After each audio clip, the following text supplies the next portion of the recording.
Is this thing on? Hello? Hi. Hi. Hello. What's going on?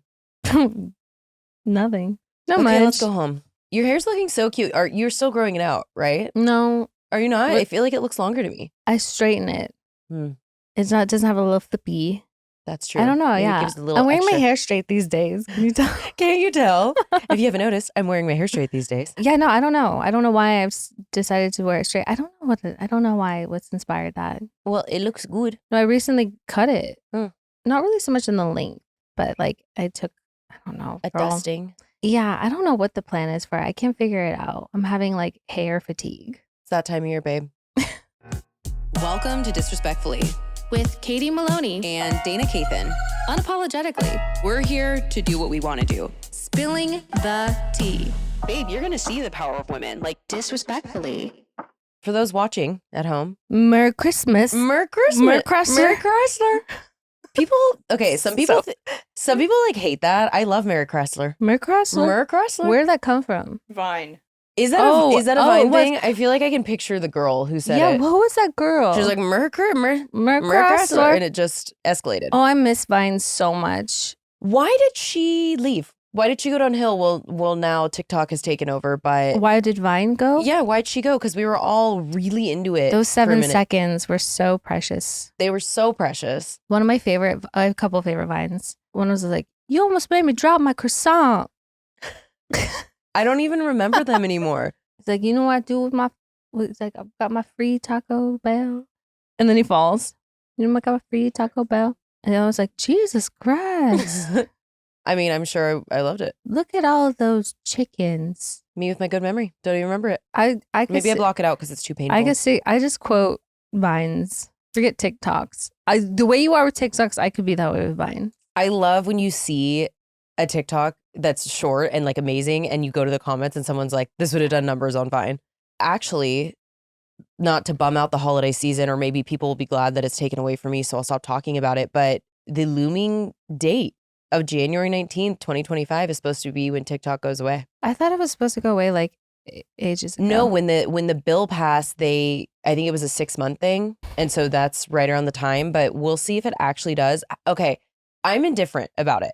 If it goes away, I think What are you going to do with all your day? that's exactly right. I think that maybe I will cure a disease, the common cold. We just don't know. Maybe I'll become a billionaire. Like, I will have the time and motivation. So I think it's meant to be. I mean, I have an addiction. You'll it's a- just start listening to more Matthew Perry. Yeah, that's true. Last night I re-listened to Holly Madison's book. Okay. You need to new stuff in your library. To be fair, I just downloaded 2 new books, and one of them that I started is really good. But when it's a new book, I don't listen to it at night because I want to pay attention to it. But it's just easier for me when I know what's coming.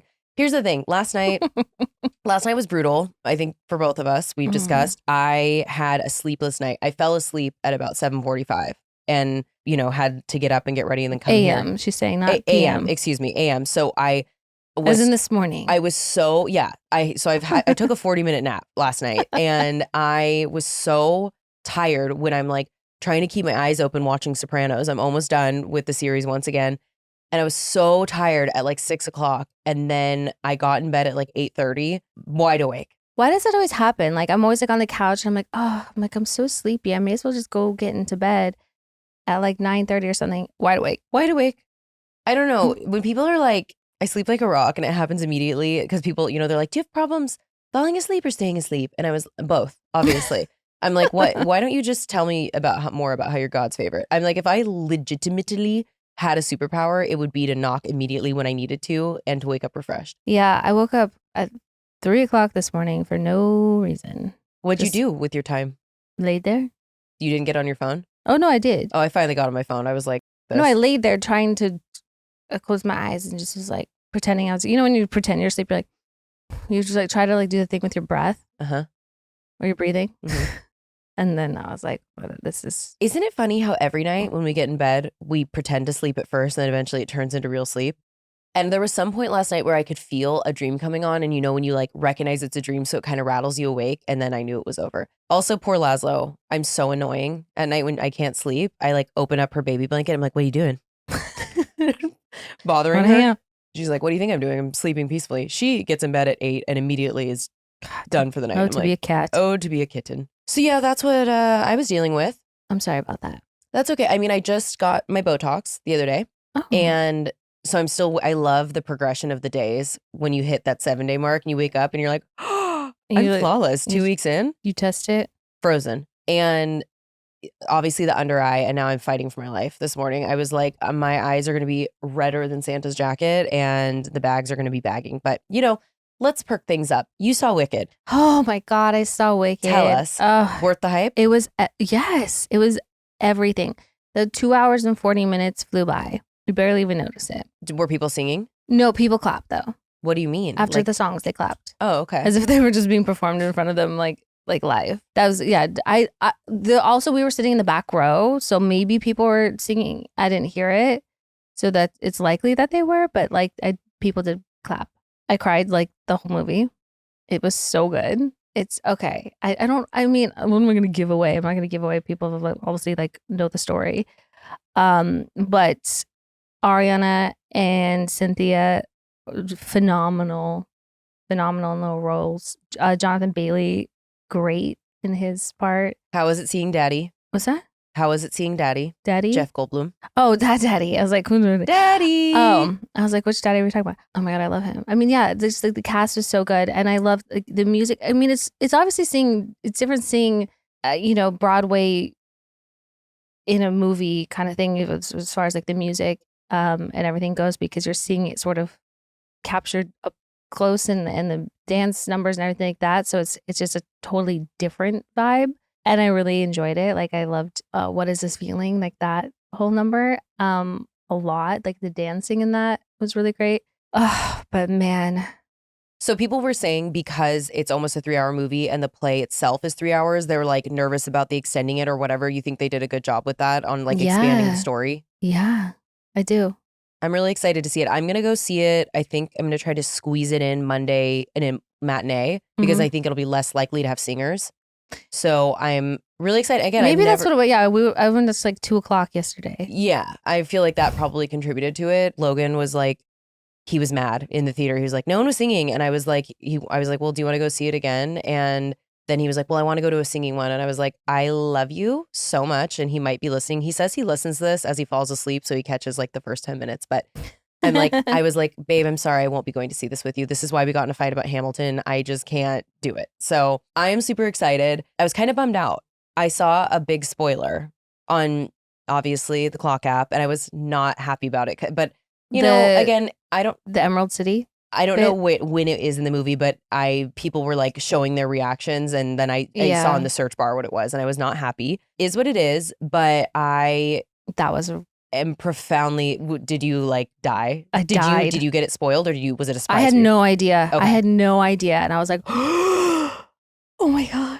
So excited. No, I was flipping out. I loved that bit in there. I had no idea. I had no idea.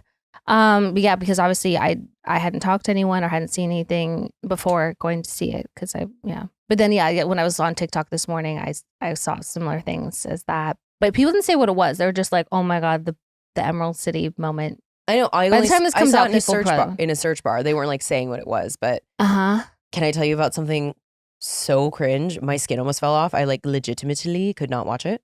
A girl in one of the opening shows, it was a delay in the theater. She stood up in the theater and started singing Popular to the audience. Defying Gravity. And I was like, babe, please sit down. The way I would slink out of the theater back to my alligator bullshit, I would just be out of there. I can't.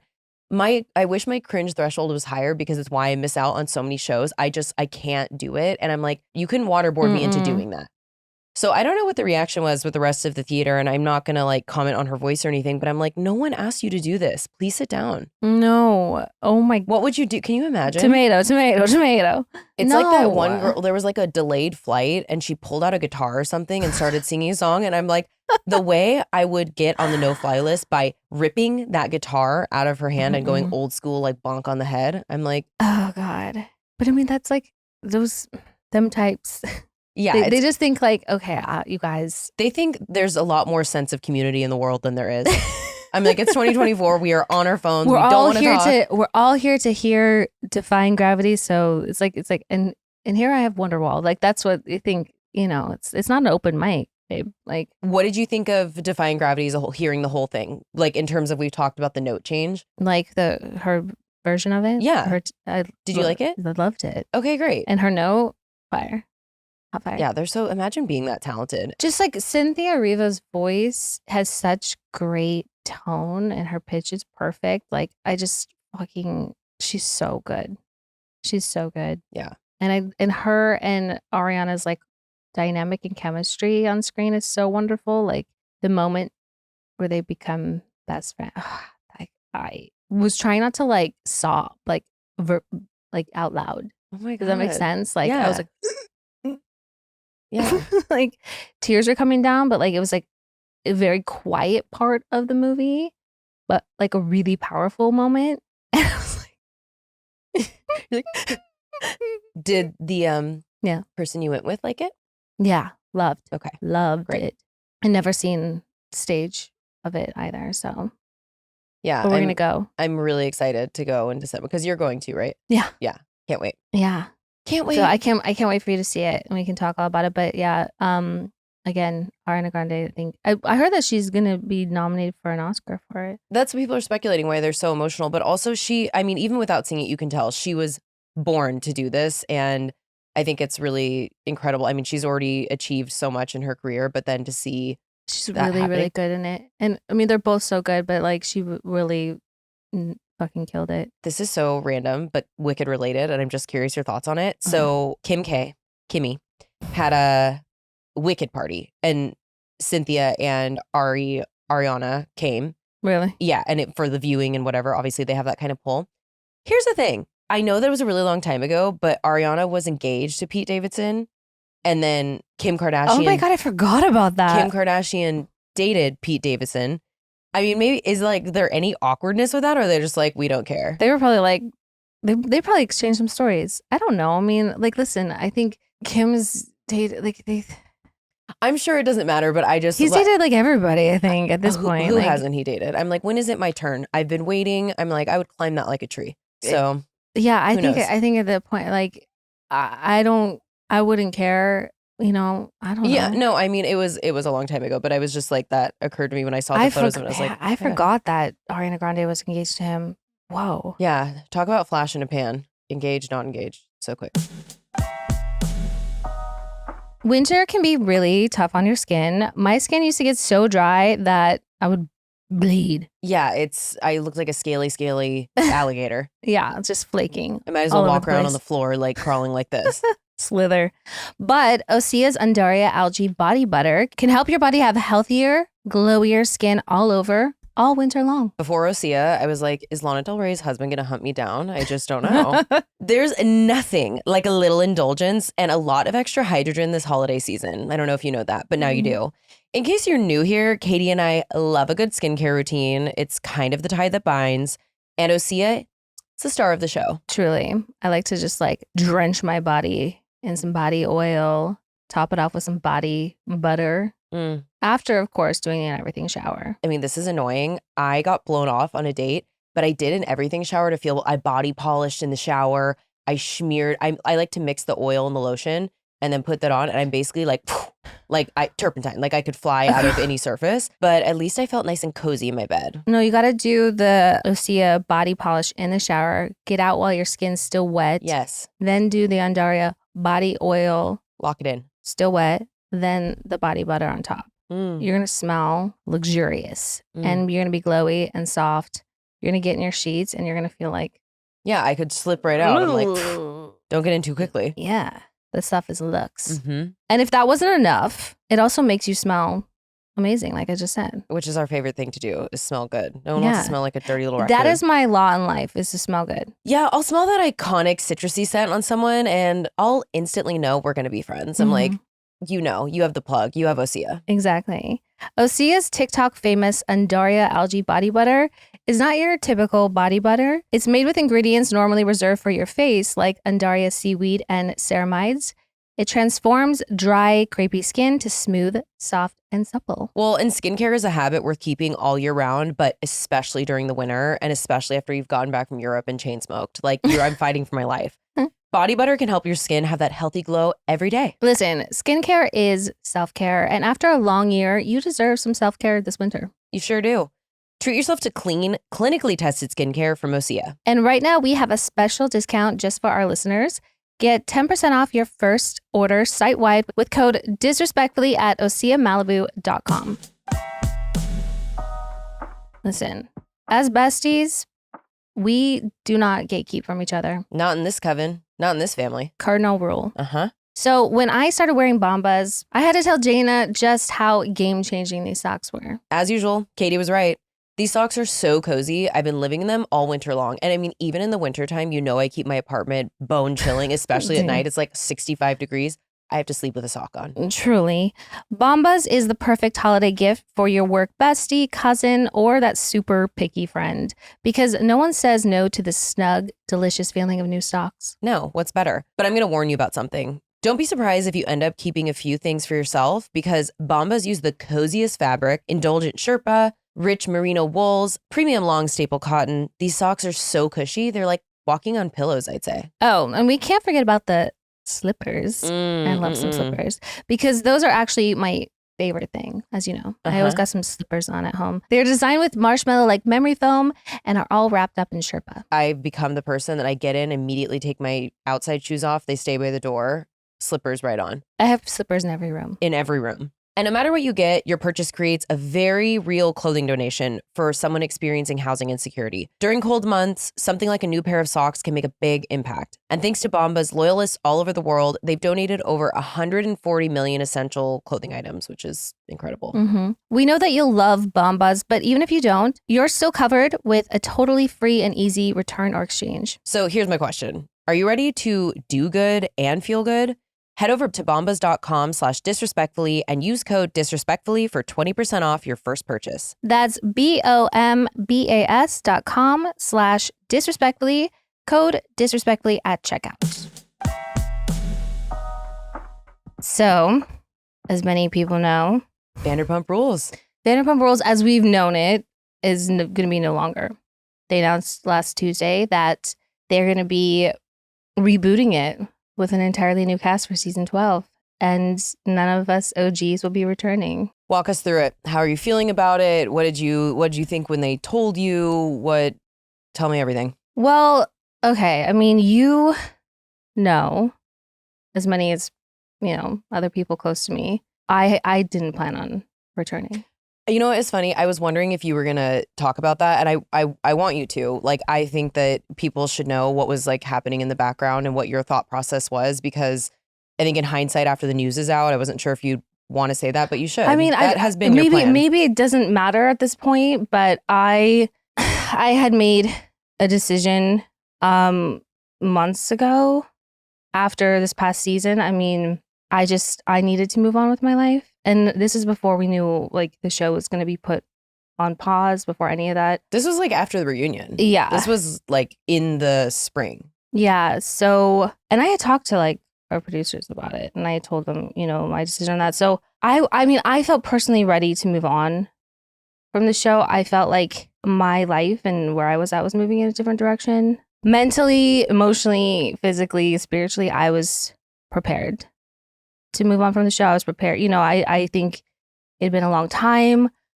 for like many seasons of my life. It was there. I lived many lives and went through so much on that show, but I don't know. I just got to a point where I was just like, I don't know that I can live and grow and be the version of myself I want to be on this show any longer. And as far as the show itself, I mean, I think I understand it. I think that the group and the dynamic and what makes the show that show would be hard to do because it was so like fractured at the end there, and many of us don't hang out. I mean, yeah, there might be some people that talk to this person, or these people hang out, or these two hang out, or these, but as far as it being like a cohesive unit, it just doesn't exist anymore. So I felt like what made Vanderpump Rules and what people watched all those years didn't exist anymore. Yeah.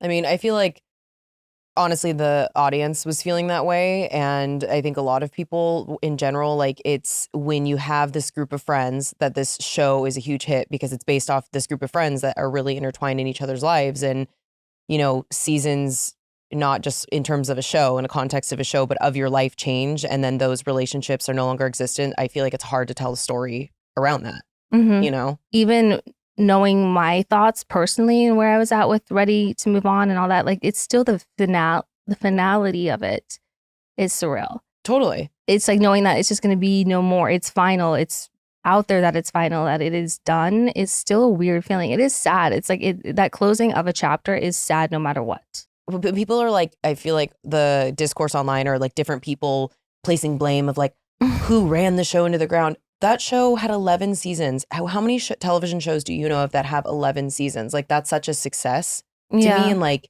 but I totally understand the feeling of, you know, okay, this chapter's done. It wasn't because people were demanding tons of money or scheduling. Like we were not, no one was negotiating any of that had not even been discussed or brought up, or no one was in any rooms negotiating anything. Like that money was of no subject. So sorry to break it to anyone that's out there. Yeah. Trying to make that a thing is just not. I think the main thing was just that they just couldn't make a show about these folks anymore. How did you react when Alex told you? I mean, I knew, I felt it. I think it was just a matter of time. I think we all did at some point. I mean, the fact that it was put on hiatus, you know, put on pause or whatever you want to call it, that is sort of a way of saying like it's done. So I mean, that was kind of the gist of the conversation, is just sort of like knowing that was kind of the inevitable, that it was going to lead to this, that there wasn't going to be, you know, and I think maybe there was a world in which they were trying to figure out how we could do it. Or maybe like there would be like, you know, a final season of like tying up people's stories. And I think I was just sort of like, yeah, I get it. I mean, it was just interesting because it was just like sort of talking about the last 11 years and my own personal journey and everyone's journey and how, you know, it just all come down to this. But I don't know. It was like a little sad, a little somber, but I get it. I'm interested to see how this like reboot will be, because I feel like a show that was done for 11 years with the same people, with, you know, those same stories, I think trying to make it different and fresh is going to be really difficult to do. Yeah, I think so too. I mean, it's like, if you look at, I was thinking about it in the context of Girls Next Door. They had 5 seasons with like the 3 girlfriends, and then the 6th season was a flop. And I don't care. I don't have a dog in that fight. I don't really care either way. But I just think reboots are difficult. And again, what made your guys' show so special was that it was just a totally actual group of friends that were really friends, and then it watched you guys develop over time. So it's like, if you then are just, we want to base it around this restaurant and have these people who work together and like maybe have become friends because they all want to work at this restaurant that, you know, a show was based on. I don't know, but, you know, good luck, Godspeed. Yeah, I mean, you can take the same recipe and try to make the same product, but I don't know. Might not taste as good. It might not taste as good. I think, you know, we've seen people try to do it and we've seen the results of that, but, you know, I mean, who's to say? They didn't reboot Jersey Shore with a whole new cast of similar characters. Yeah. Same with like The Hills too. Like honestly, all of those long running shows. Well, now that the chapter is closed and reflecting back, how are you feeling overall? Like what is your takeaway? Do you have any regrets? Would you do it all again? I know, I don't have any regrets. Are you kidding? And I would do it all again if I had to. Of course. It was like some amazing memories. I learned a lot. I went through a lot being on that show. I mean, it was not always easy. It's not, I mean, I think people think it might be easy. Like I don't really think they think of it as having a job. A lot of times people will be like, well, what do you actually do for work? I'm like, put my entire life out there for criticism to be perceived by people who don't like me. What are you talking about? Yeah. I mean, it's a job. I mean, and anyone that steps into that world, that signs up to do that, even just for a moment, understands like how difficult it can be. So yeah, but I would do it all again. And I don't want to, I want to continue doing reality TV. It's really nice having a break because it's what I've done every year for the last 11 years. So having like just this like little bit of break to have a life, have a summer, hang out, just kind of chill and not have my life kind of revolve around what was it, maybe 9-week period, and like live in that sort of Groundhog Day and sort of like loop where you film for those 9 weeks and then you're doing, interviews, and then it airs, and then you're doing press, and you're just constantly talking about whatever happens in that condensed period of time. Then just to have like 2 months maybe where you don't have to talk about any of that, and you get to hit the reset button and then just do it all again. Yeah. It's like, it feels like that kind of arrested development where you kind of are just living really within a certain amount of time. And yeah, you have like your life like outside of it, you have your friends outside of it, but like you're so consumed about what happens inside that period of time that like it really kind of messes with you a bit. Yeah, it's also horrible when it's like something you don't like and don't want to revisit, and then you get to do interviews on it, and then it airs, and then everyone has their opinion, and it's like, yeah, it's hard. Yeah, so I think being able to just have a break and be away from it has been healing. It's very like, it promotes a lot of growth. So yeah, but again, I would still do it all over. Good. I mean, I know, but for those at home, who have you talked to on the cast since you got the news? I've talked to Ariana and I talked to Tom Schwartz, but that's it. How are they feeling? I mean, Aaron and I have very, very similar thoughts and feelings. And I think, Tom, like I don't want to speak for him, but I think while he also kind of knew this was coming and all that, I think he's still like in like a suspended disbelief. Like, just like, yeah, like it's just crazy that like, wow, so like this is what it is. Like we knew like it was going to come to this one day, but like you don't know what that's going to look like, how it's going to end. And then so when it's here, you're kind of like, wow, so this is it. Right. This is how this story ends. Interesting. Okay. I mean, and over a decade of your life, like that's such a huge change. But like you said, I mean, endings I have a hard time with endings for things that are even, less significant and whatever. And change in general, I feel like most people struggle through that, but it's what brings you to the other side. But now it's like, okay, let that all sink in, feel your feelings. And then what's next, Like it's exciting to think about what's coming around the corner. Yeah, I mean, and I've gone through like major like endings and transitions, and that sort of unknown of like what's next is really exciting to me. It's like, it's scary a little bit because what you've known for so long and what's comfortable, and even if it's not a guarantee or there's no stability in it, it's still, you can settle into it. You can settle into the instability and all of that. But I am excited because I haven't really been able to consider anything outside of this for so long because, you're sort of like, you're in a contract, you're limited to what you can do outside of it. But now it's like, oh, I could have options. Interesting. But I'm going to miss it. There's so much I'm going to miss about it. Like whether it was going to do like Watch What Happens Live or, being able to like kind of interact with other Bravo people. And it's not to say that I can't ever like interact with anything like that, but just sort of through the other things that we would do within the network and things like that I'll miss for sure. But, all good things must come to an end, but it is sad.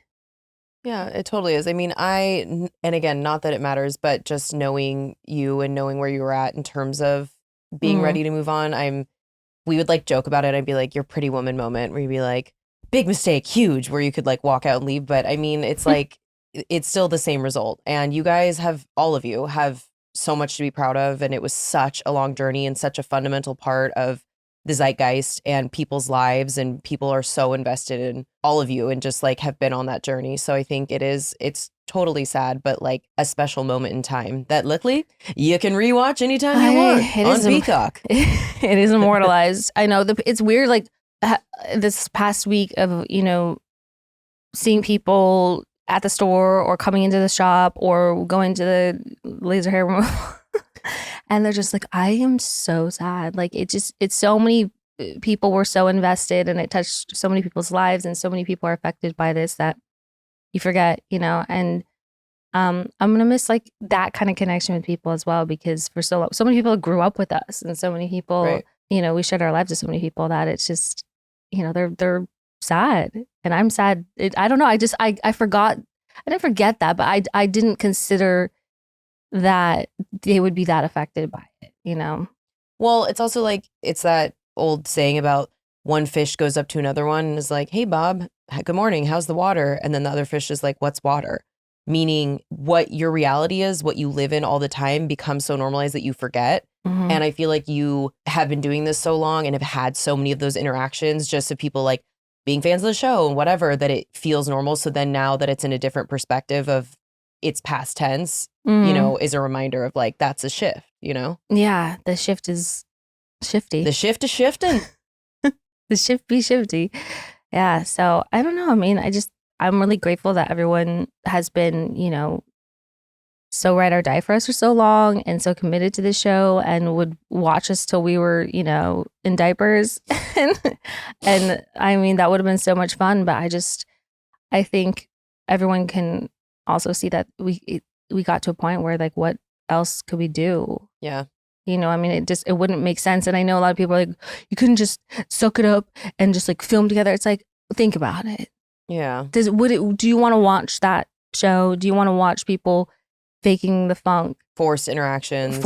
We've never had to force things on this show. We've never had to force relationships like that. And you saw how much had changed. Like, I mean, like, yeah, like when there was other people on the show, you know, that were, you know, I was very, very close with that had, you know, a relationship with my ex. Okay, like gonna be around him at this point. I don't really hang out with him like that. So hanging out with him like that, going to get happy hour, just me and Tom, like that doesn't happen. So those kind of things would just be phony. And scenes. And so there is not that sort of like organic group anymore that really brings people together. And, you know, people made some decisions that were relationship ending. So I don't, not to hold a grudge, but I love holding one. It's your favorite. What are you talking about? It's how you burn your calories. You love it. You're a great grudge holder. But yeah, so it's just, you know, I got ways to spend my time that isn't, you know, I mean, listen, not above a paycheck, but I won't be doing that kind of stuff for it. Yeah. But stay tuned. I don't know. You never know. You sure don't. Sure don't. End of an era, but not the end of your era. No, not at all. I'm excited. I'm really excited for you. Yeah, we still got disrespectfully here. Yeah, we do. Coven, come in, sit down, Yeah. tune in, and who knows what else. We'll see. Mm-hmm. Also, speaking of the holiday spirit, I feel like, well, let's talk about your holiday party really quick. Because Oh, you do my it every God. year, and it was my favorite one. Yeah, every year I've had a holiday party since, I don't know when it actually started, maybe 2019. It's to do with Tom, but like no more.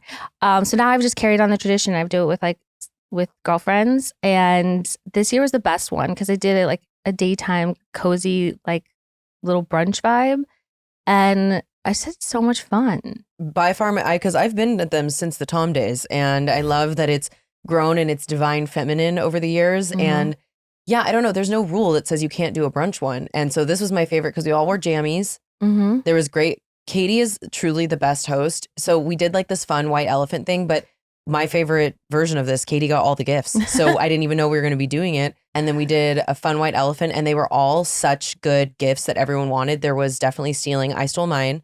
I got a diamond paint set. That surprised me that you went for that. Why? I don't know. I because color all the time. I know, but well, the coloring, yeah, but I don't know. I guess I don't picture you like, because it's kind of like a craft. Oh, I'm so excited. I can't wait to talk to Yeah, so Do Not Disturb, Sopranos on, diamond painting. Yeah, Can't wait. you're going to get arthritis doing that. Oh, yeah. Well, the only thing is I saw the little container on the outside of it where you put all the little diamonds, the little gems. And I was like, this has Laszlo Explosion written all over it. So I'll have to probably put her up while I'm doing it. But Yeah, so it's like, they're like little, like they look like little rhinestones, and it has like a sticky mat. So you only peel back sections at a time. And then it's like almost like a paint by number, but they're like rhinestoney diamonds. So then you like stamp them in like little squares. It's the most tedious thing ever. So if you're like one of those people, you're like, I want one of those projects that's going to take me a million hours. And it's very like tactile where you put on a movie. Like, you know, it's kind of like a puzzle, but you can get the little like handle stamp things where you can do like rows of like 8, 4, 6 at a time, so you can cruise through it. watch me make this my whole personality. So we'll see how, I think this is a gateway paint by diamonds or whatever the fuck it's Oh, yeah. called. So gateway craft. But yeah, it was just so cozy and cute and great group of people and so much good like food and bevies and Yeah, the was whole like wonderful. white elephant or gift exchange thing, I was like, oh, that'd be so fun if we did that, but I didn't want to spring that on everybody like less than a week before. So I was like, what if I just did it all myself? which is like, I almost like gave up halfway through because I was like, I had like maybe half the gifts, and I don't know, I became so uninspired, but then I had, I don't know, bursts of inspiration, and then was able to pull it off. Each one was better than, it was actually shit you want, because the thing about a lot of heating pads, so many Raleigh's bag of beans, corn, the heating corn, it was all stuff that you would actually want. And I feel like White Elephant, that's kind of the point, is some people get silly stuff, but it was like fun when it was stuff that everyone wanted. So there's only one vibrator. A great gift. There was only one vibrator. Went to a lucky lady. Yeah, it was a hoot. So I'm really feeling the holiday season. Yeah, it was a great way to start off the holiday season. I love it. Merry Chrysler. Merry Chrysler. Merry Christmas. Merry Christmas. I have podcast recommendations that I need to share. Okay. Because I'm feeling really, besides ours, obviously, I recommend ours. Highly, highly recommend ours, because I was talking about SeaWorld.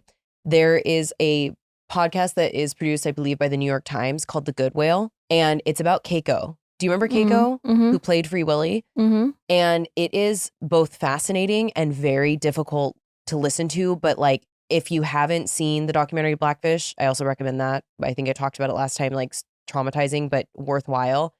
It's about the journey that Keiko went on from, he originally lived in Mexico City, and then they moved him to a rehab in Oregon, and then to a pen in Iceland, like the open ocean pens. So it's about his journey of them trying to rehabilitate him into the wild, but it's obviously really difficult when an orca is taken so young from its pod and its mother. So they have to like reteach him all these skills. And I think there's only 5 episodes out so far, but I have been riveted by it. So if you're looking to disassociate from your family this holiday season and you need some good podcast recs, I recommend. You want to be depressed. I recommend that. Yeah, if you need to just take down the joy minute. One of the things I wanted to chat about today is there is a documentary coming out about JonBenet Ramsey. Right. Did you see the like preview for that? Her dad is speaking up. Jeez. And I think JonBenet and I were the same age. So I think he must have had her a little older, because I think he's like 80 now, and her mom has since passed away of cancer.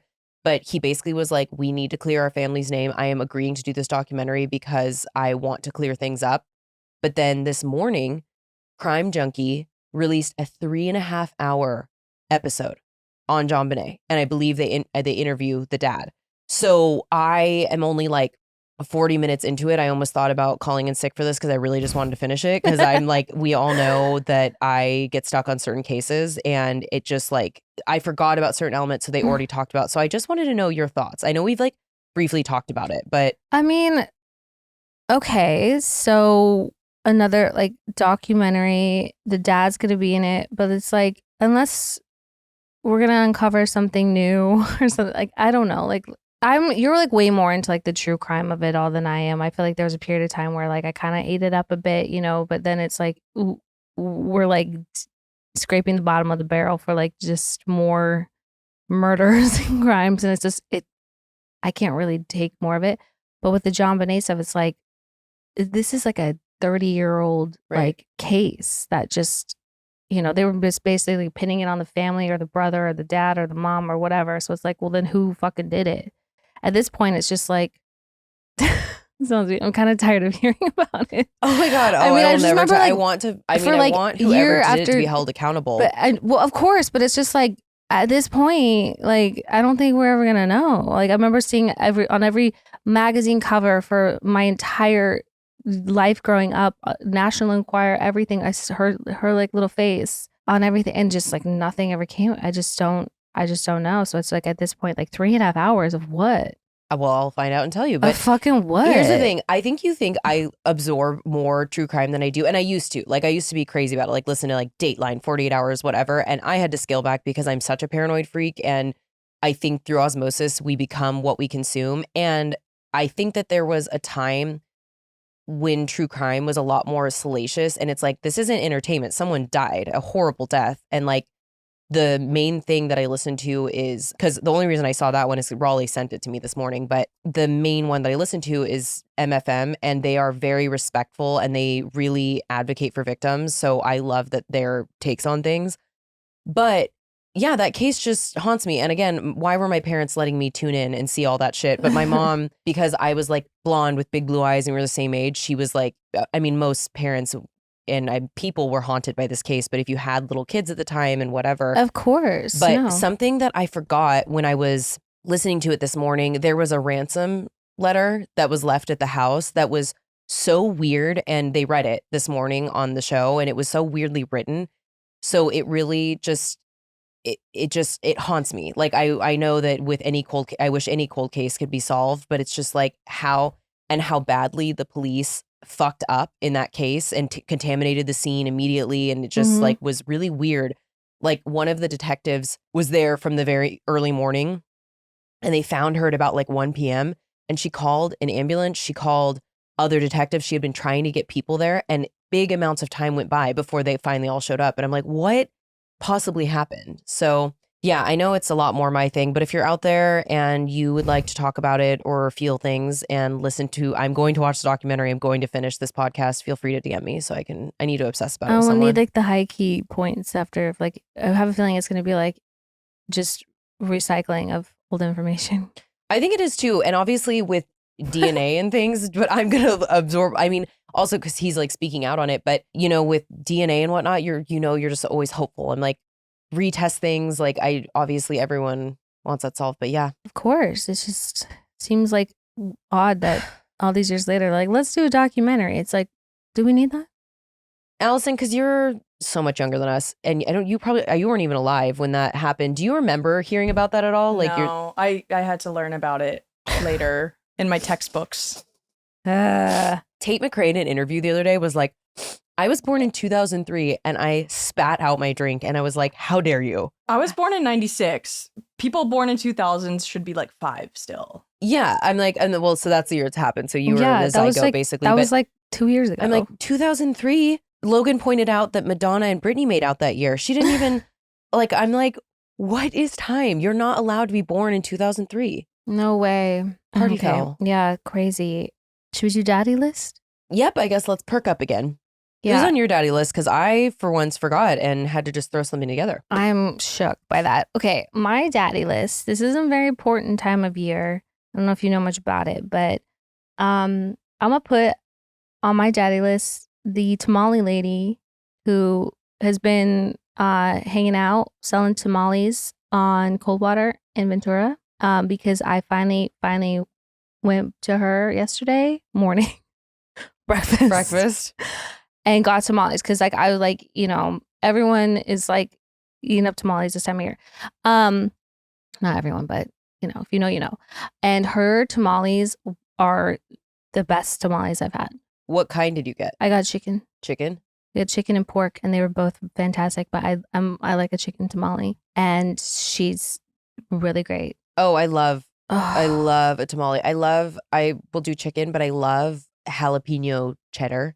Like the cheese ones that you can find with it. But here's the thing: the ratio or proportion of matzah to filling is really crucial. And if the matzah's too much or too dry and it crumbles, I don't know. It can get really complicated in there. If there's like too much like carrots or peas, I don't know.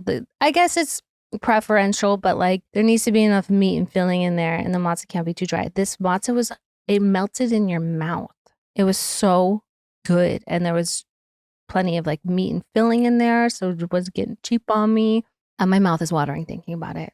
Like I'm sad I didn't get like 10. If masa is right, I could legitimately eat just a brick of it with hot sauce on it. That's what I mean. Love. I mean, I've like I had one from somewhere. I'm not gonna shame them and call them out, but the flavor was not good at all. I don't know. It tasted wrong, and it was dry and crumbly, and it just was like filled with it was chicken as well, but it had just too much peas and carrots in it, and I was like, what the fuck is this? Not this other one. This lady's daddy, and so are her tamales. Do you think she hangs out in the same spot? I don't know, because like she hasn't been there every day. She hasn't been there every day, but we're walking to get coffee, and I was like, we're going. Love.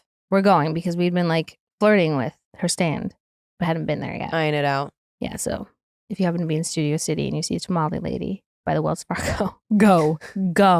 They're so good. Okay, I'm gonna track her down. Yep. That's all on my daddy. Okay, I'm gonna add a second one. Oh.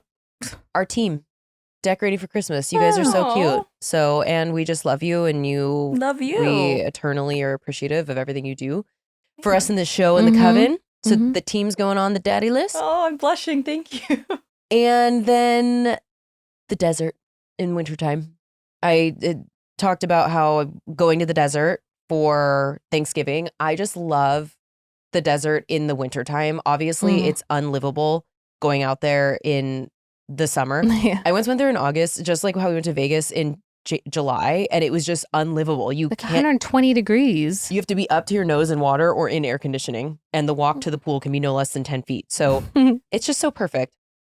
Sunny, gorgeous, a little warmer than LA, and delightful. So Mhm. those are my daddy list. Love. Daddy. Love it. Amazing. Did you watch What Happens Live with Lacey Chabert and Lindsay Lohan? Or did you see any clips? I saw clips, so I didn't watch. Did you watch the whole thing? No, I didn't watch the whole thing. I just watched clips, but I have it on DVR. I want to watch it, but I saw the one where Andy and Lindsay and Lacey reenacted their scene from Mean Girls, and I was living for it. Because I mean, just seeing Gretchen Wieners and Katie Heron. It's so cute. And I was like, this is everything I ever needed. I am also deeply excited that they're friends still. Yeah. Like, you know how sometimes there's rifts and shit? Like, I think it's so cute that they are still friends. And I mean, what a great pairing for Watch What Happens. And they both have Christmas movies out. I mean, Lacey has like 29 on Netflix, but they both have new ones coming out. I still need to watch her one from last year. Falling for Christmas? Yeah. Oh my God, I just watched that last week. It's so good. I love it. See, the thing is, you love those so much. I don't know if I trust your opinion on it because you just like love them. But No, I'm gonna give it a shot. I know I'm biased because I love like a corny Christmas theme, whatever. But some of them are like too much, like Hot Frosty. It was tough to We're get running through. out of ideas. It was here. tough to get through that because I was just like, there's too many like plot holes. It's just a little too. It was just too corny. And also like, as much as I love that guy in Schitt's Creek, he was barely in it. He was just sort of like a whatever person in Schitt's Creek. In this, he was like really bad. What did just, like, he wasn't play in good. Schitt's Creek? I didn't even recognize him. He played like the veterinarian that was like dated Alexis. Yeah. So he was like, whatever, you know, he just had to be like a cute, whatever guy in it. In this movie, like, it wasn't even that much of a reach, but he still was just bad. Just bad. Wait, were you a Schitt's Creek person? Yeah. Oh my God. I love Schitt's Fucking Creek. love What a Schitt's. great, A little bit of great, Alexis. great show. That show is so good. Why is it so good? I don't know, but it's one of those I just like, just watch it over and over and over and over and over again. I love watching the character development of Moira becoming more and more Moira as the seasons go on. David, you fold in the cheese. It's so good. Her like just like wigs like pinned on the wall. Do you know what? Like all of her wigs. Courtney, my best friend from back home, went as the bird version of her, and for Halloween this year, and put her kids as the crows, and it was God. so good and funny. And I feel like she doesn't usually go all out for Halloween, but shout out to Courtney because that was such a great creative No, costume. that is incredible. I need to see photos of that. This is a circle back that I should have had at the top of the show. What? Remember that guy that I said faked his death? And Oh he yeah, that was ca- doing like man on street shit. Did you see? He sent a video, a proof of life video. He faked his death. What he and I don't know why he would do this to like send to his family and be like, can you imagine the trauma of thinking your parent is dead, them willfully doing that to you and then just leaving? So we know what he did now. He paddleboarded out into the middle of a lake with a child's like raft float. I don't know if he had it already inflated or he inflated it while he was out there. He got in the water, flipped the paddleboard and left his oar, got in the boat, paddled back to the shore, took a like e-bike to a bus station, took a bus station to Canada, flew out from Canada to a country to meet a woman that he had met online. And I was like, it got me thinking, is it illegal to fake your death? I don't know. I feel like that might be a crime. I think they were saying like something about like paying for the search, but is it an actual crime? I don't know. But he like sent this weird selfie video and was like, hey guys, I'm safe, blah, blah, blah. As your child, I'm never speaking to you again. Oh no. Like at that point, like dude, you just stay gone. Stay Yeah. away. Like stay dead. Also, Technically. why did you do that man on the street like interview? Because he's stupid. You're a dumb idiot, and I just think you should have stayed dead. Fake dead. Like, Fake dead. Fake dead at least. God, the absolute trauma of that poor family and like also imagine as the spouse, like not only are you being left, but they want to leave you so bad they fake their death and then you find out. Why don't you just disappear? Men will do anything but go to therapy. I swear to fucking God. Go to therapy. They will do anything but just like communicate and be honest. You know what I mean? They'll do anything but do the right thing. It's like that old adage when it's like men do mushrooms and discover the empathy I had at 7 years old. I'm like, you guys, stop it. But honestly, what is that about? Like you went through all that trouble of like faking your own death when you could have just been like, hey, I'm not happy anymore. Write a letter. If at the end of the day, if you're gonna be so indecent, at least like put it in a letter and then skip town. If you can't even say it to their face. Totally. How faking your death? How could you do that to your kids, especially your kids? I just want them to think I'm dead because I can't do an honorable thing and just like at least be a piece of shit and write a letter that said I'm out. Not even a little phone call or just leave and give them a call after you already left? Like, I don't know. It's just so nutty to me. He's unwell. He's unwell to do that and then think that they want some proof of life video. No, we're past that. We're good. I didn't need all that. So, and I think this was only like 6 months ago or like last summer or something. So I'm like, yeah, I don't know. He just had a choice. He could have easily just kept walking past the interview on a street and just did it and then decided to further traumatize his family. It didn't occur to him like, oh, everyone thinks I'm dead. Maybe I shouldn't. I don't know. Anywho, speaking of true crime, let us know if that is a crime or if you know anyone that's tried to fake their own death. Just him. I think he might be the only one. Well, because everyone else just stays dead. Mm-hmm. Anywho, and to do it so close to the holidays. I know. Have you heard this stuff about these chicks named Annie Knight and Bonnie Blue? Yeah, well, I've seen like Bonnie Blue's videos for a while now.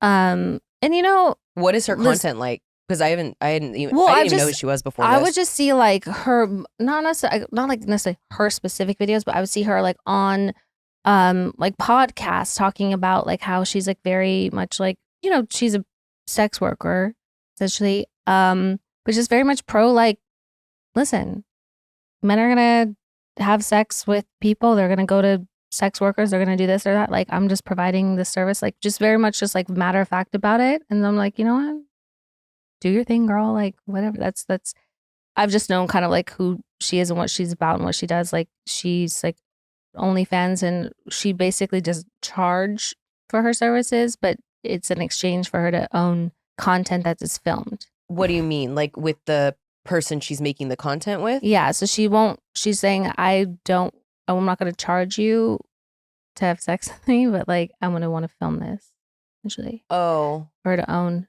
the whatever she films in perpetuity. But yeah, she also will have like sex with many, many, many, many, many people in a day. Oh, is she the one that was like, I had sex with like 500 guys in a day? Well, I don't know if 500 in a day, but like in a week maybe. Yeah. No, there was a number. Maybe it was 100. I think it was maybe 100 or something, yeah. I think she said she wanted to shoot for 1,000. Like literally something so insane.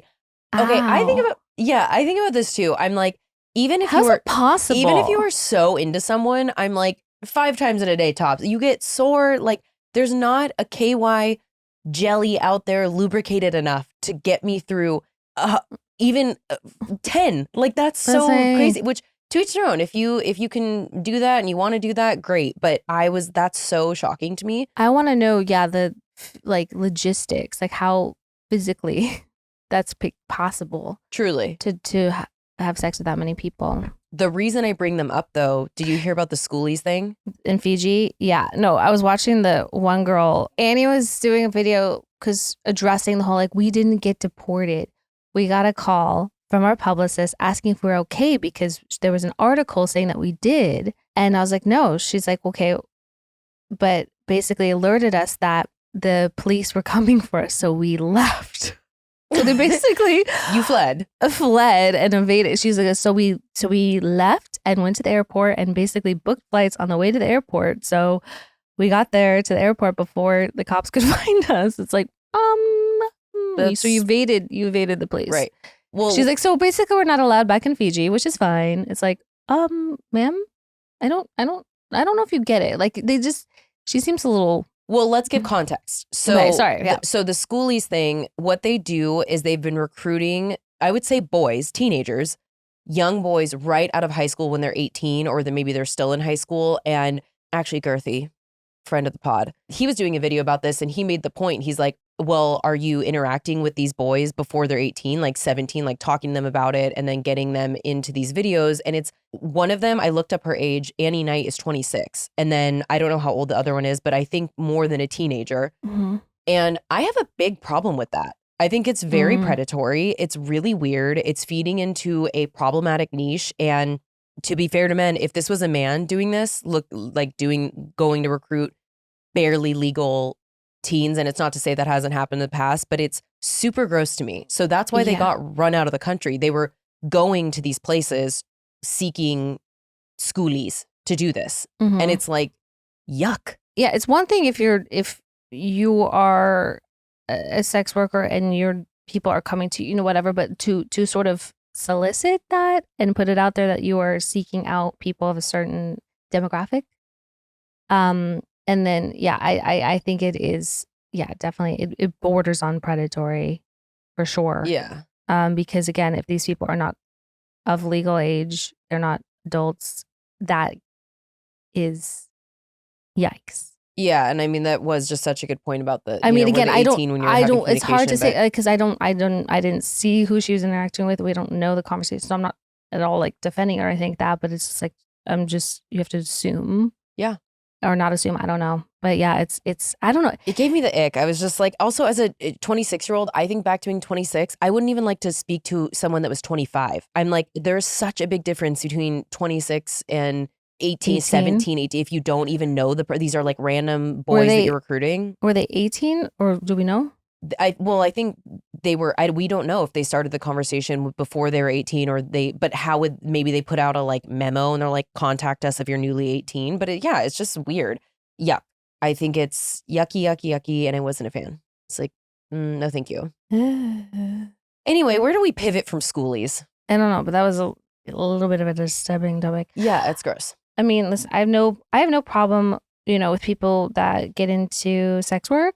More power to you. Quick correction. I think the other girl was Lily Phillips who did like whatever the number was, but she said that I think maybe her and Bonnie Blue did it together, but Bonnie Blue said she had 37 in one day. And then when they were done filming, they kept going. So I don't know like what number that was, but yeah, again, even 37 is like unimaginable to me, but again, teach their own.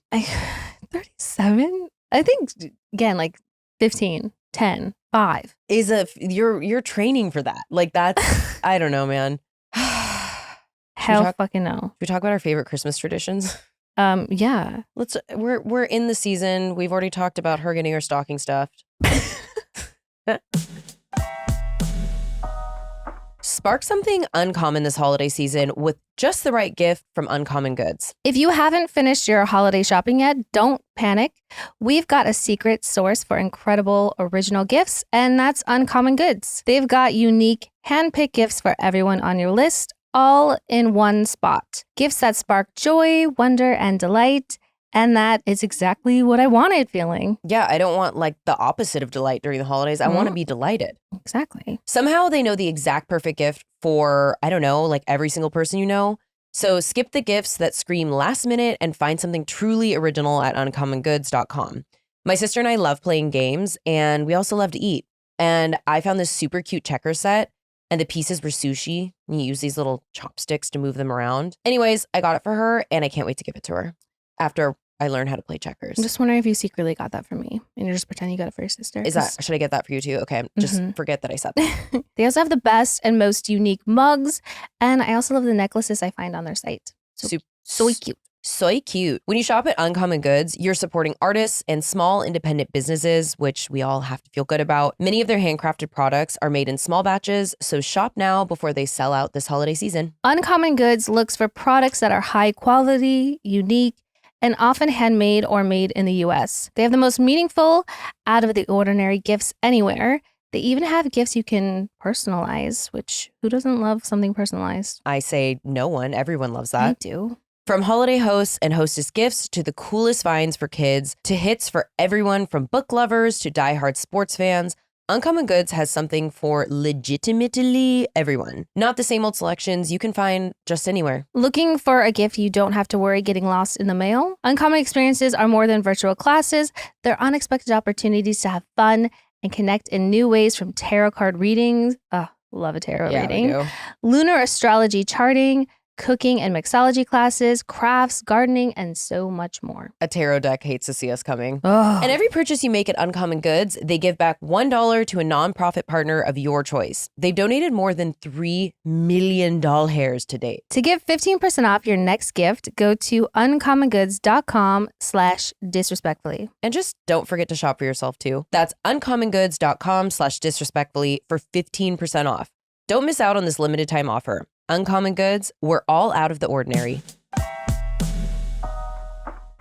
To be fair, stockings are one of my favorite things about Christmas, and I feel like it's been lacking in my life for a really long time. I have a stocking that's remained empty from the moment I got it. Yeah, I'm like, my mom was such a good stocking person, and I did it actually for years for my sister when I lived in Seattle, because we didn't obviously have that anymore, and it was like such a special tradition, and I think I'm a really good stocking person. Like, I love to curate stockings for people.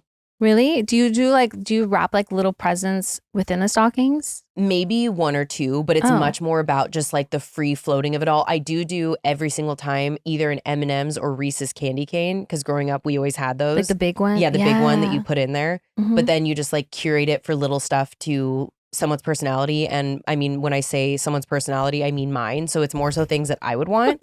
But like, I wouldn't probably be good at it for a guy, but I feel like I'm really good at it for a gal. Oh, okay. I feel like ours were always like kind of similar. Like we would have one of those like candy cane things in it. And did you ever see like the Lifesavers like little book, Christmas book, where it had like different like Lifesaver flavor to like the candies? Mm-mm. Not like the mint ones, but like the candies. Right. The book. And then my mom would like have like little wrapped tiny presents in there. And me and my brothers, we all would like sleep in the same room Christmas Eve night. So yeah. So what was up with that? Me and my sister always did. We like didn't sleep because we were so excited. Yeah. We always. we had the Polar Express like book reading, audio book, whatever, that was like on loop. I've never seen that movie. What? Was that one you like? I like the movie, but yeah, we had the book on audio tape that we listened to falling asleep, and it was like on like loop. So we'd like all fall asleep listening to that. And then Santa would put our stockings outside of the bedroom door. So when we'd wake up, the stockings would like be there probably to like keep us in. And we like have our stockings, like open it up, and then of course like wake our parents up. And then I remember like we'd like at like sit 4:30 in the morning. It Like, was what were we super- doing? Well, I mean, like luckily my mom, like she wakes up at 4, Yeah. But then I remember my dad like make coffee and be like so slow. I'd be like, Dad. Oh yeah, you had to wait And for them then to my get their coffee. My mom had to like turn on Christmas music, and we're just like sitting there like, let's fucking go. And then like the Yule log. light of this and light of that. And then my mom had to like set the vibe.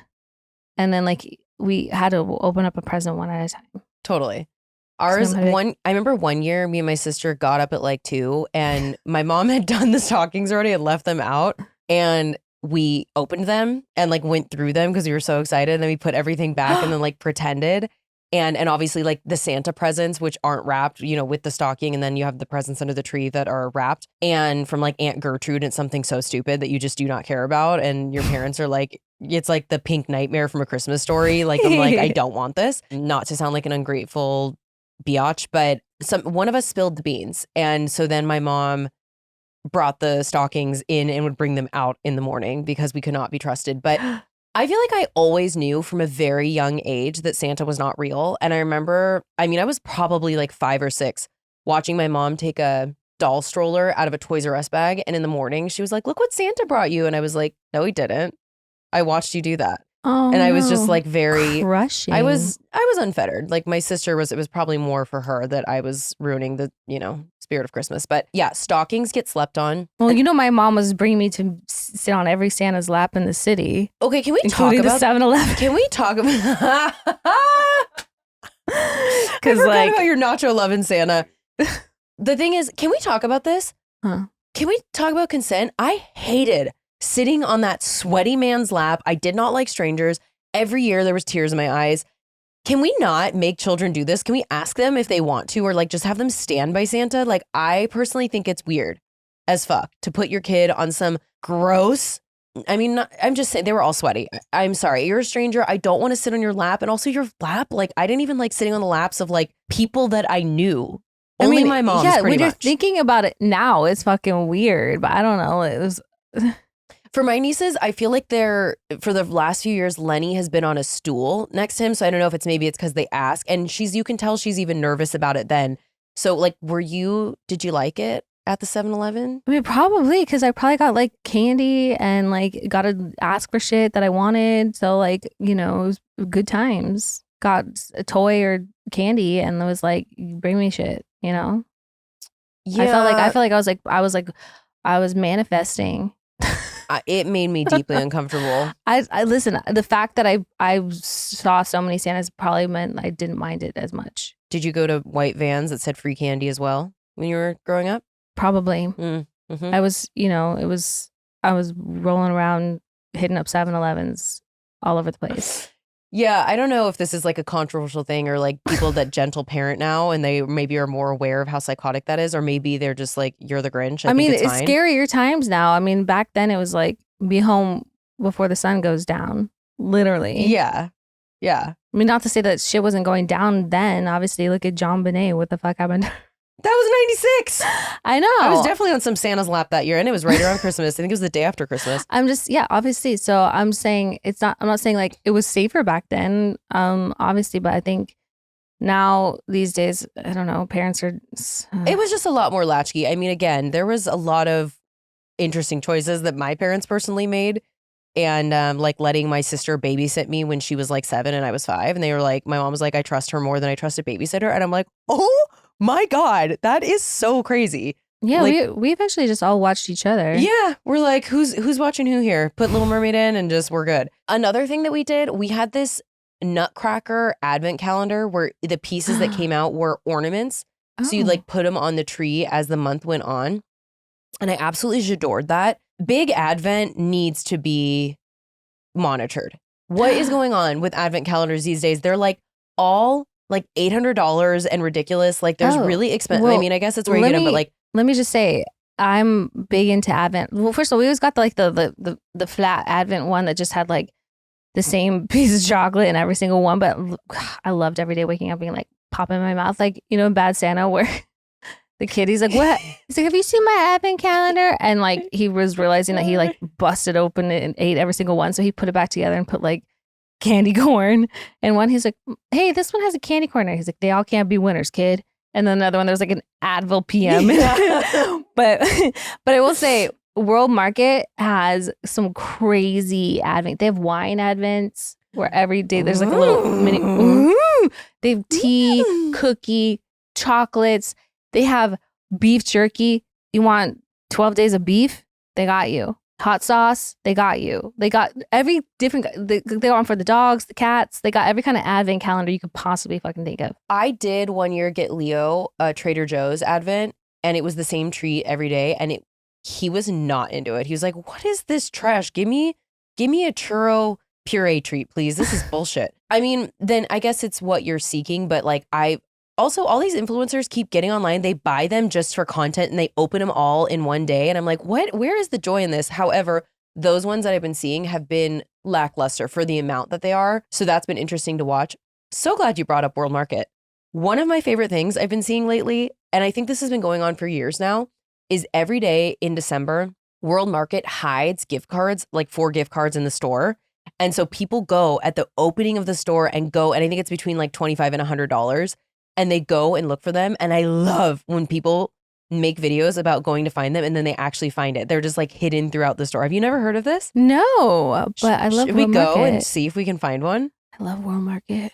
World Market's a good one. Oh my God. Yeah, that's where I got your ornament. Oh, that's right. Not World Market, but have you seen the trend on TikTok of people at Homegoods where they're like pretending to be customers asking for something really niche and specific? They're like, hey, so my son like really like is going through this thing where like, oh, he like hates me. He's like, and like, hey, she's like, oh, we have just the thing for you. Here's our emo Christmas decorations. I think you'll really like it. And then they're like, do you have something that's like, I'm looking for like a Renaissance painting of two girls that are just like way ahead of their time. And like, we have just the thing for you. They And like all there's back like, into it. it's just like really, because all the dumb, weird shit that they have there. Like, I'm looking for like 2 matching nightstands. They're like, oh, 2 matching nightstands? They're like, you're going to have to get out of here. Well, yeah, there will be like, do you have like a reindeer wine bottle holder with a gaping hole of a mouth? And they're like, we have 2 right here.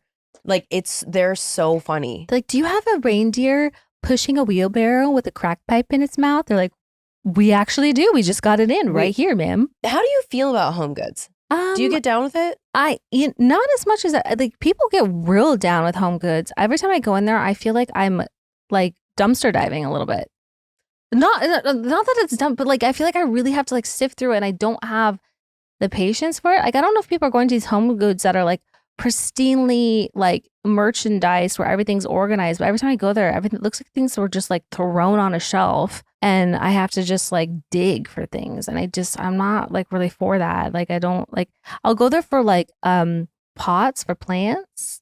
That's kind of like what I go there for. Like there's specific things I'll go there for, but like people like get real down with Homegoods for like everything, and I'm just like, I don't think I would find anything that I actually like enjoy. People are super passionate about Homegoods, and same thing. I think if you have like a big specific item you're looking for, it makes sense, but I just get overwhelmed. Like that's what I mean. I get real stressed out.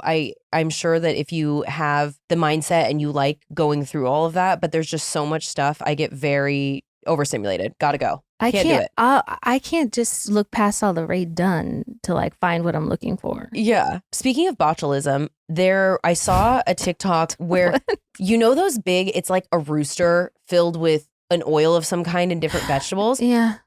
That is purely ornamental. It is decorative. I saw someone open that and cook it and eat it. And a food scientist stitched it and was like, you guys, this is not up to snuff of like what this is for. I don't decoration. know if it's FDA approved. No. I'm sure they're glowing. They have a Christmas glow, and it's from the Forever Chems.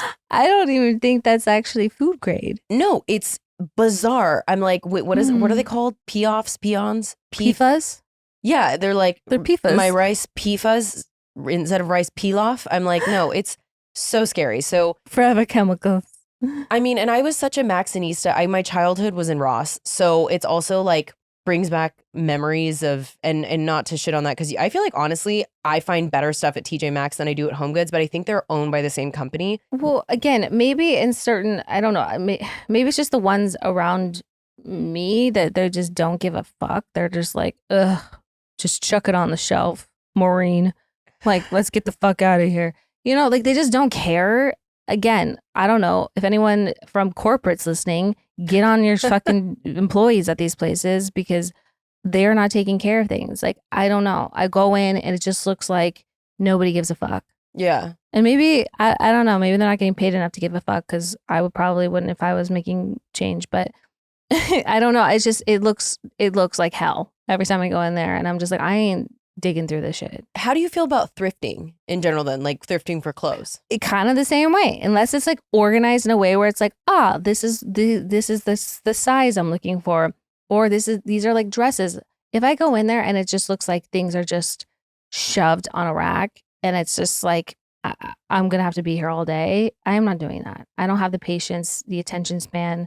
The ADD is gonna kick in real fucking quick, and I'm gonna be like out the door. There's an element of it, and it's possibly because I'm such a germaphobe that it creeps me the fuck out. There was videos Your of like hands start to feel like they got like a film on them. Yeah, they were like, go to this, it was like making fun of it, but it was in quotes. It was like, go to this store, it's where the heat is, and the person was going through shirts, and there was clearly a poop stain on the back of this shirt, and I'm like, that is so gross to me. And also, nothing creeps me out more than thrifted shoes.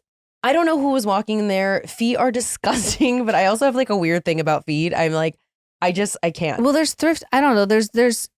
There are specific places that are very like choosy, like vintage stores, that are very like selective and choosy, so like they're like going to be selective. They're not just like, I don't care if it's a rich person's feet. They're still feet. No, no. I'm meaning they're examining the pieces that are coming in. So they're not taking a poop stains shit. Oh, yeah. But I'm still saying, even if it's someone who's worn a pair of Gucci loafers once, I'm like, I don't know your feet. It just creeps me out. But Oh. to each their own. Okay. And I think there is, like, my sister got a really cool, from the 80s, brown suede jacket in Paris with fringe on it. It's a beautiful, beautiful jacket. I'm like jealous. It's beautiful. But so that's fine. But it's just, or like handbags or whatever. But I just can't deal. I can't deal with the shoes. People Fair. are speculating that some influencers who are thrifting influencers will bring items in and like put them in a store to make it look like they just found them at some obscure, not even a vintage secondhand place, but Really? like, yeah, for the content. Do you think that's real? I don't know. Seems risky. It does. I don't think so. I doubt it. Okay. You're less cynical than me. I'm like, I could see it going either way. I mean, I'm not saying they wouldn't, but it's just like that seems ridiculous. I agree.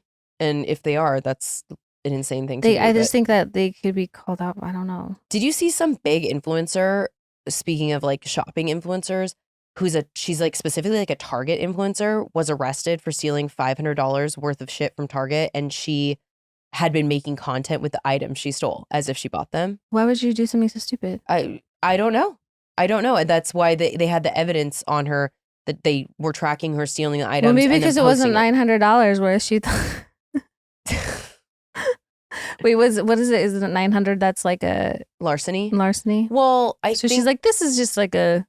yeah. kidding. I'm like, I'm joking. by the no, way. but like also they like, I've heard that They won't come places after like- you for less than $900. that like Target and Walmart will let you keep stealing. They won't, even though if they catch you the first time, they want to build a case against you, and they'll let people keep doing it until it gets to the point that it's larceny. So yeah, that was pretty kooky. So wait, what happened? She got arrested? She got arrested. So how did So- they catch her? Like Well, they had been, so Oh, so- they had been building in, like caught her on camera, but then went to her TikTok and she was posting about the items that she got at Target. Silly goose behavior. But she doesn't have like a partnership with them. They don't send her stuff. No, well, I know. I think she just was like goes to the stores and shops. I don't totally know. I just saw something about it briefly, Okay. but I was like, that's not a good look. Silly goose behave. Do you have any other traditions that you enjoy for Christmas? Not stealing at Target, that's for sure. I always feel like I'm scared that they're gonna think I'm any store. I like walk out and if the beepers go off, I'm like, strip search me. I'm lonely, but also I'm scared. Yeah, definitely love the stockings. I make this hash brown casserole always every morning, and it basically is a giant thing of sour cream, a bunch of butter, half a chopped onion, shit ton of cheese, and hash browns mixed in. Love that on Christmas morning. It is, Butter, cheese, sour cream. yeah, and- it's disgusting, but it is so good. It always is eaten throughout the day of like it's gone by the time. Why have I never had this? I don't know, because I mean I only make it on Christmas, but Can you make Should I it bring it for my your part? Yes. thing? Yes. okay, yeah, I'll bring it to your Million I'll bring it. percent. It's a perfect brunch item, so I'll bring it for Yes. that. It's so delicious. So mostly like the foods, and then our holiday movies, we would always do the night before Christmas, the original Grinch, the cartoon one, Mhm. and then during Christmas, the Christmas Story at least thrice because it's on 24 hours on TNT. I don't know if they still do that. Yes, that's like if they ever stop doing that, I think people will riot. Would riot. I think Jan 6 would look like a pillow fight if that happened. But they the other one, Love Actually, always watch on Christmas. Always makes me cry. I feel like that one people have very differing opinions on that. Some people hate it and some people love it. What's your opinion? I like it. Oh my God, I love Love No, but Actually. you would be surprised. I've talked to so many people that hate that movie. I've never met someone that hates Love Actually. Wow. Write in if you hate it, because what the fuck? I want to hear No why. Make a case for it. That's Yeah. crazy to me. Yeah. Do you know what movie I love? That's like it's one of those like, is it a Christmas movie? Is it not? I think it is a Christmas movie. I always watch around Christmas time. And I love it so much. Have you seen A Family Man with Nick Cage? Absolutely. I have Meg Ryan. No, Taya Leone.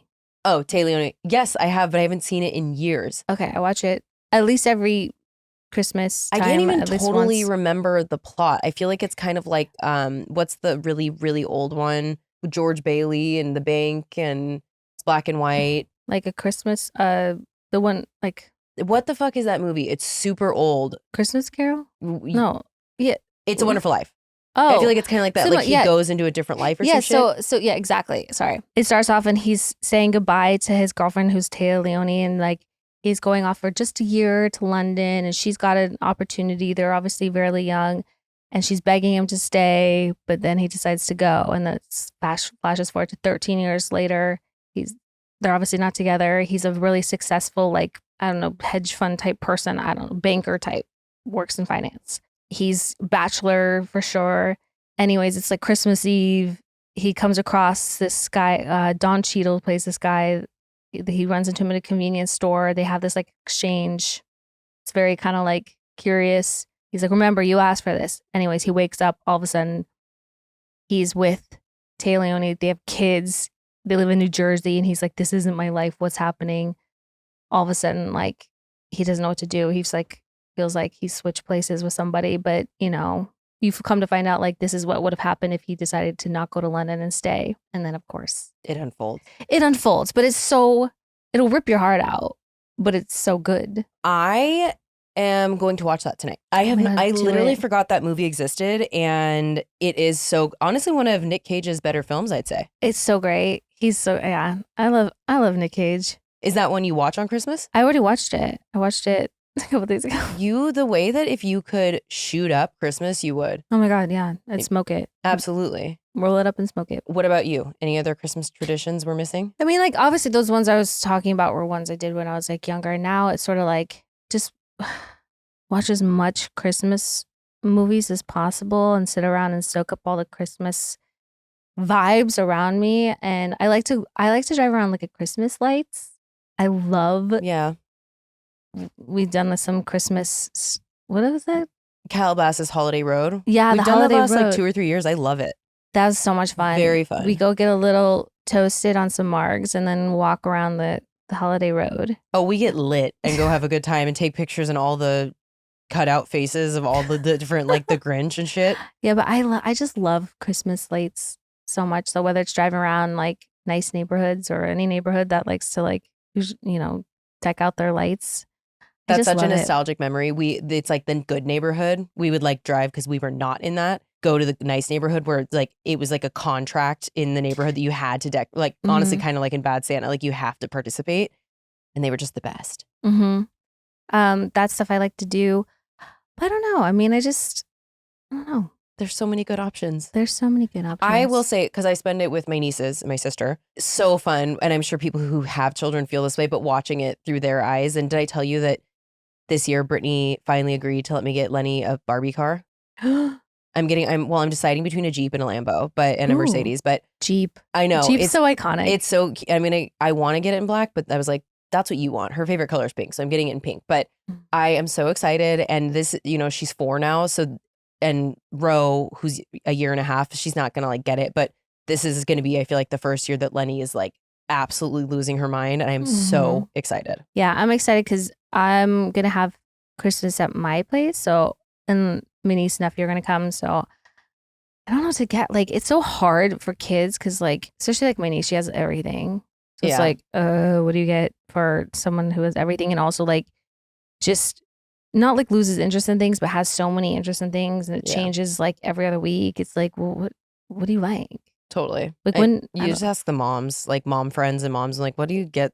I was like, Brittany was like, what do I get Ro? And she's like, she doesn't know where her nose is. You just get her a ball. I don't know. Like, it doesn't matter, but that'll be fun. Yeah.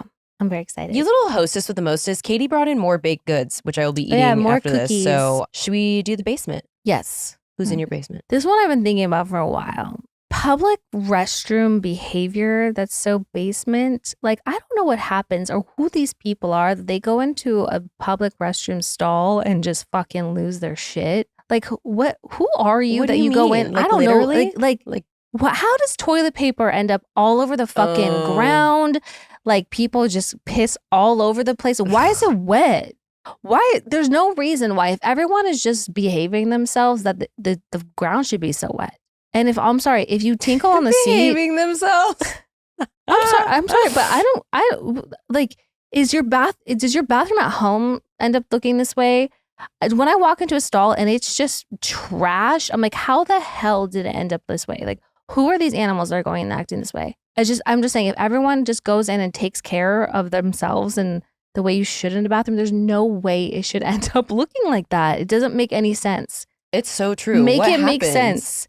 I don't know, but when I go in there and there's just this hasn't been flushed and you have to flush it and it goes down immediately. Why has no one flushed this yet? Why has it not been flushed? It went down perfectly fine. So what, you just go in, piss all over the place and then walk out and you're like, someone else's problem. Who behaves that way? And I guarantee these fucking people, it's not like they have someone following them around cleaning up after themselves. Because please, I don't know. I just saying, like, if you are someone that doesn't want to use a seat cover and just sit your ass down and pee in the toilet, please wipe the piss off the toilet seat. Like, what is wrong with you? Every time I walk in there, I'm like, I guess I'm a fucking custodian today. I just want to use the bathroom and now I got to clean up after like the fucking animals that just were in here before. Like, I just don't understand. Again, if everyone was just acting like a normal person when they go in to use a bathroom, it wouldn't end up looking like a crime scene. It's just, that is such basement behavior that people go in and there's just toilet paper just flung everywhere. It's wet everywhere. It doesn't make any damn sense. Who behaves like that in a bathroom? Well, there's a lot of offenders out there too. It's more common than it should be. I've never gone into a bathroom and made that kind of mess in my life. So I'm just wondering, like, who's on, like, I'm like one person. I have one hole where like a little stream of pee comes out and I'm able to get it right into the hole. And I just take a little bit of toilet paper and like this and it goes right in there. So what is happening that is the case? Imagine you find out a loved one is a bathroom destroyer. How do you come back from that? What kind of punisher are you? That's what you do when you go in places. I've seen, then again, you walk through a parking lot and you look into some people's cars and you're like, whoa. Yeah. You watch those TLC programs, you're like, whoa. So, I mean, imagine, those are the people we share public spaces with. So I get it. But like, I don't know, there's got to be some closet fucking tormentors. Or the destroyers. I don't know. Every time I go and I see that shit, I'm like, who the fuck are these people that do this? I hate it. And they're so unassuming. It could be anyone. Especially just when, like, not flushing the toilet after, like, again, like, sometimes, like, we've all, like, forgotten, I guess. Like, I don't know, sometimes, like, when you're, like, about to hop in the shower, sure. Maybe that's the only time I've ever, like, forgotten. No, I've never forgotten, nor have you. I mean, maybe when I was 8, but no, not as a grown adult. That's crazy. In a public space. Yeah. I'm just appalled by you fucking animals. Is that your whole list? Is that not enough? No, because I just want to tack on a toilet thing. Yeah, go You just on. made me think of. Okay, you know what else horrifies me? What? In a private bathroom at someone's home, put the fucking seat down before you flush the toilet. Want to know why? There are studies about urine and fecal matter getting all over the room. It is like one of the best ways to cut down on germs. And yes, I'm aware that I have a thing about germs, but I am like, it makes me so upset. I'm like, please put the seat down. So big proponent of that. So there's that. Another one for me this week is fidgeting. The way that you cross your legs one time, the time we're in here, and I'm like doing the can, and I can't help it. Like, I'm such a fidgeter and there's just nothing I can do about it. And I wish I was less of that, but I am. I have my little things that I do, like whether it's like playing with my nail or rings. Yeah, it's like unstoppable for me though, and I hate. So fidgeting. And then I'm not gonna like talk mad shit about Nara Smith. I do have her blocked on TikTok, but not because I block people on TikTok left, right, and center, not because I hate them. I just don't want to see their content. She's the one that like makes everything from scratch, like even gum, like crazy shit.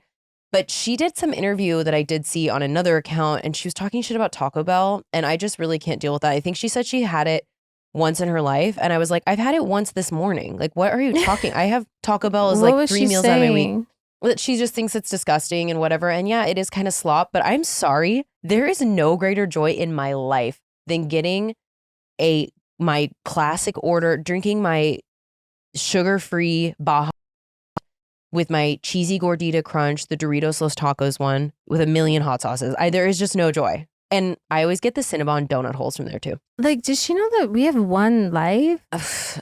I don't know, but I can't imagine putting my nose up at Taco Bell. Like, man, what is not to like? Like, no, like, I'm not gonna be on my deathbed and being like, why didn't I spend more time making my own gummy worms from scratch? Like, I wish I didn't like eat so much delicious Taco Bell. Like, no, it's crazy. I spent so much time enjoying life.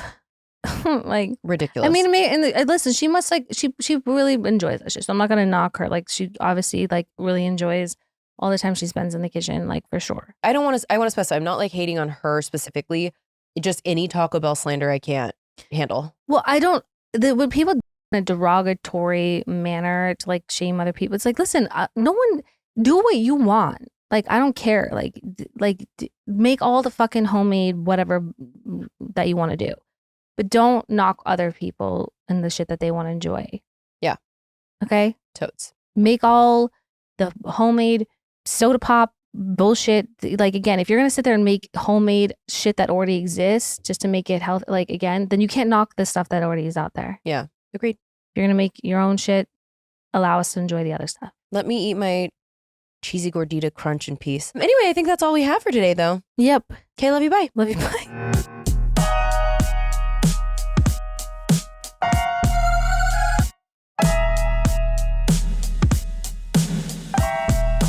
Babe, you're gonna see the power of women. Like, Disrespectfully.